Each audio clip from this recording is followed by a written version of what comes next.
Buying cars and bikes in India will become more affordable this festive season as the Indian government has rolled out the GST 2.0. With revised slab rates and abolition of CESS tax, are cars and bikes really going to be more accessible?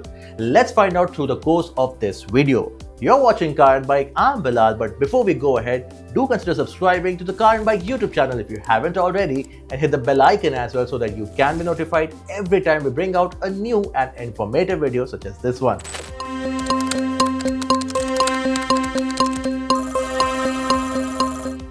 Come September 22nd, the goods and services tax will now run on three slabs, the 5%, 18% and the higher 40%.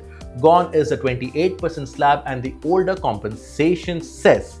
Now the biggest winner of this new revised slab rates would be the mass market cars and bikes. Let me tell you how. So under the new slab strategy, petrol cars of under 1.2 liter capacity and diesel cars with engine of under 1.5 liter capacity, which are basically small cars, hatchbacks, with a measuring length of under 4 meters, they will be taxed at 18% GST, which is down from the earlier 28% GST plus cess. So this translates to around 8 to 13% of saving, which also translates into a saving of anything between 50,000 to almost 3 lakh rupees on the price you pay for a new car.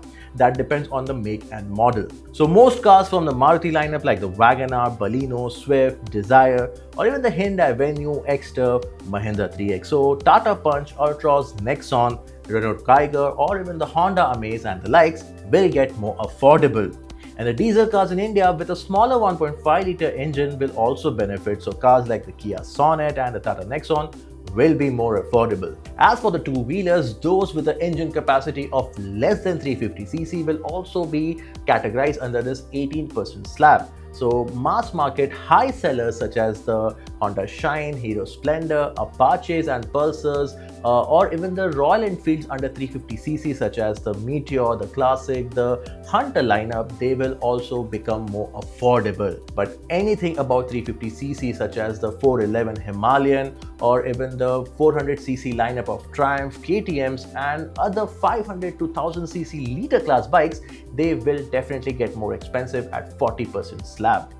Now what about the CNG cars, you may ask? Well, most of the cars, not all, but most of the cars on sale in India with the CNG derivative, they have a 1.2 liter engine and so they will be taxed at 18%. But some cars, for example, the Brezza or the Grand Vitara lineup or even the Ertiga, they have a 1.5 liter CNG engine, so that will be on a higher slab. Well, that's the rejoice story for smaller, more affordable mass market cars and bikes as they will get more affordable with the GST 2.0. But what about the next slab? Because any car or bike with an engine capacity of more than 1.2 liter petrol, 1.5 liter diesel or 350cc motorcycle, they will fall in the next 40% slab. So will they get more expensive? Will they remain the same?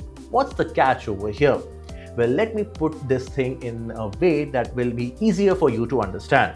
So earlier, the cars with a higher capacity, they used to attract a 28% GST, that was a slab which is now abolished, and they also had to pay a cess tax anything between 17% to 22%. So overall, these higher capacity vehicles, they had to pay a tax of anything between 45% to 50%. Now a flat rate of 40% might actually bring the cost slightly down and this benefit will be carried forward to the end user, that is us, the buyers. And then we come to the next interesting segment, which is the electric two-wheeler and four-wheeler. And in this new GST 2.0, they remain unchanged at the lowest slab of 5%. But the interesting thing over here is for the hybrid, because hybrid cars of capacity under 1.2 liter and 1.5 liter diesel, they will attract the same 18% GST as we mentioned earlier. However, the thing is there are no cars in India with these categories. There's no 1.2 liter hybrid, 1.5 liter diesel or any sub 4 meter strong hybrid on sale. So all the cars which are hybrids in India, they will fall under the higher 40% GST slab.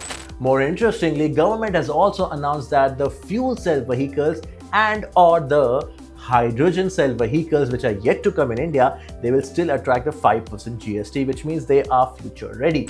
And lastly, the GST 2.0 also reduces the tax slab for buses, trucks, and ambulances from the earlier 28% to now 18%. Even the three-wheelers will be taxed at a similar 18% slab.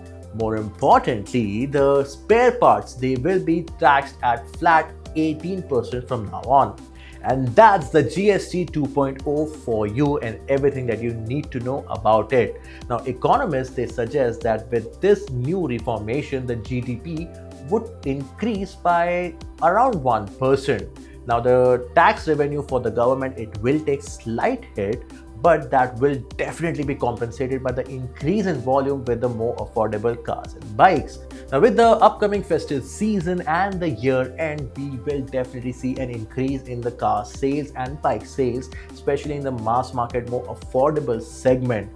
More importantly, if you are looking to buy your first car or a bike, this would be a good chance to buy it. You can hold on to your horses until September 22nd, and that's the GST 2.0 for you and everything that you need to know about it. And that's all from me in this video. I hope you liked it, and if you did, do hit that like button and share this video with someone who needs to know about this GST 2.0. And if you have any other questions regarding this entire reformation which wasn't covered in the course of this video, do write them down in the comment section below, and I promise we will definitely address them all personally.